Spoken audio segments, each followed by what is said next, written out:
You are listening to the Wrestling Podcast. I'm your host, CW. Thank you so much for listening. Make sure to hit that bell on YouTube and subscribe to the podcast on your favorite podcasting app. How are you guys doing? How was your holiday weekend if you were in the States?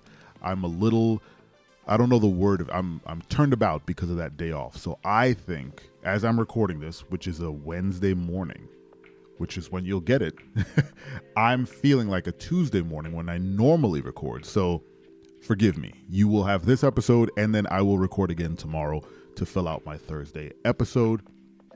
But we're back in the saddle. I'm feeling good. We've watched a ton of wrestling, WWE wrestling, since Saturday at Bash in Berlin, and I have thoughts. So I wanted to introduce a new segment based on something I did, I think it was last week, called What's Next?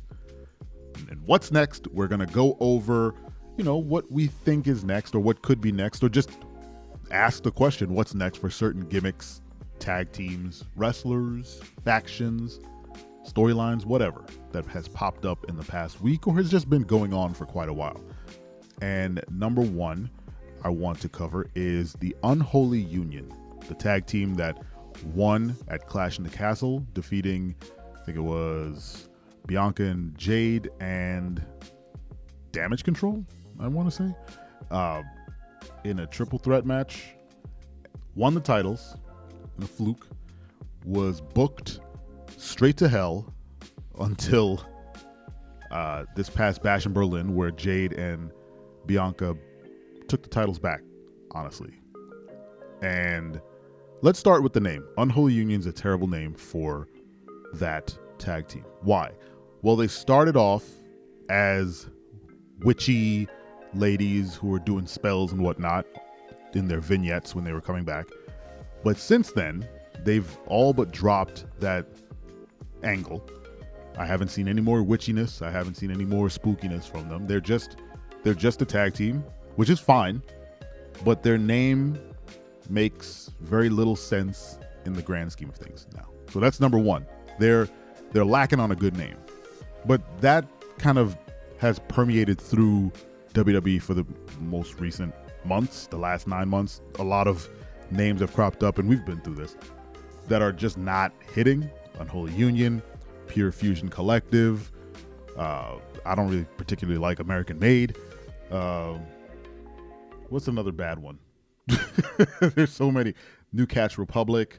A lot of triple names. A lot of 3-word names. Anyway, so Jade and Bianca are champs again. It was obvious they were going to win. There was no real reason for Unholy Union to have the titles after getting just completely beat up for the past 2.5 months or whatever it was. And they weren't positioned as very dominant champs. They had the sort of scrappiness to hold the titles, but they certainly weren't going to lose, or they weren't going to win against the the mega powers of the women's division. And I didn't know where they were going with that angle. So they've the Unholy Union beat Damage Control on Raw to get another shot at the titles, and I'm very confused why they get another shot. Is there another team we can put in that slot? Are there enough women's tag teams in the organization to kind of move these belts forward a little bit? Where are Katana Chance and Kaden Carter? Haven't seen them in a bit. In terms of going back after their titles, who on the roster, what women's tag team on the roster can challenge Jade and Bianca to move that belt forward? I don't know. So I'm asking what's next for Unholy Union, and honestly, what's next for the women's tag team titles. Jade is working, she's trying to get better. Bianca is always great. So hopefully Bianca's work ethic and her, abilities will transfer through osmosis to Jade, and they can carry these tag titles. Maybe let them carry them for a little bit.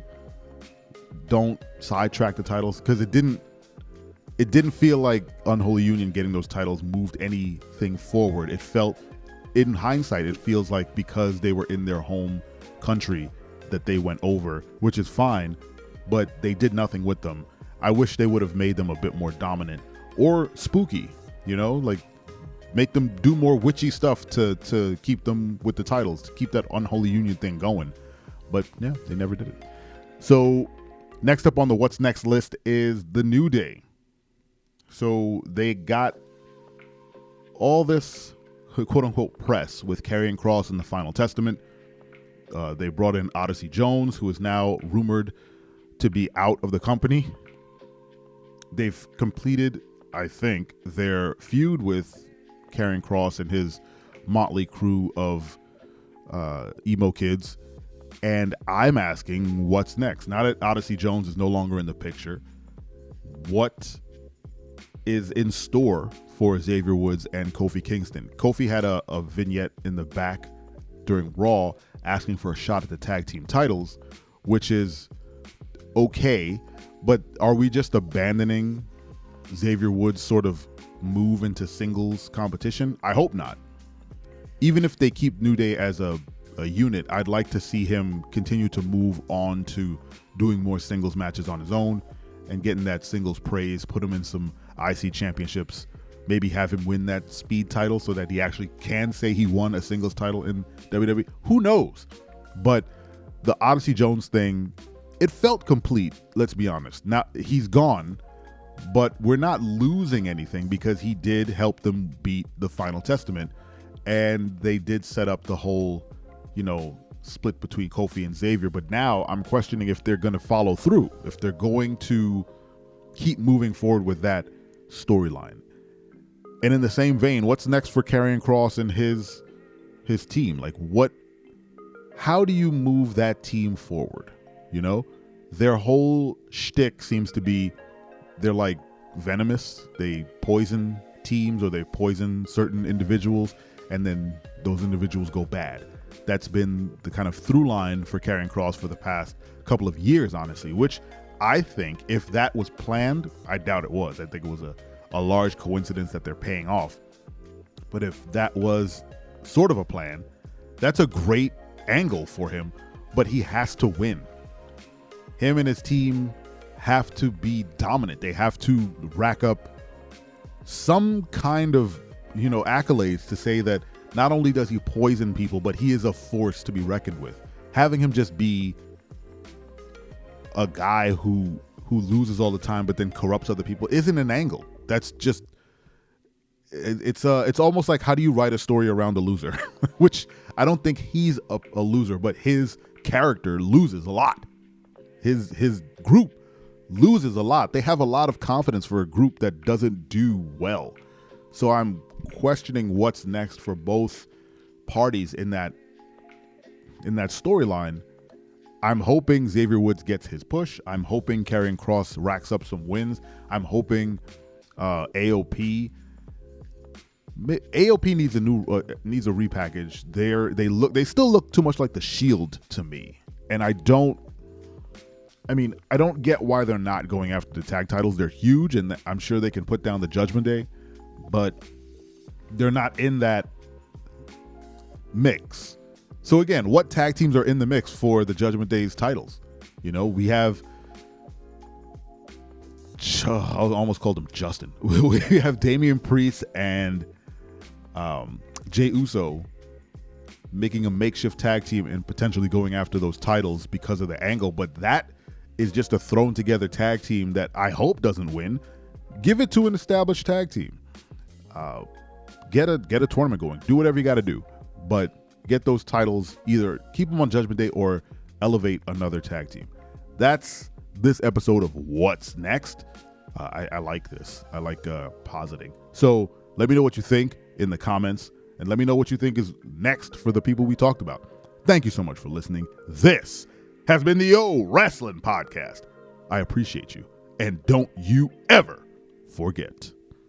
I'm your friend, but if I ever see you in the ring, I can beat you. Don't you know? Yeah, yeah, yeah.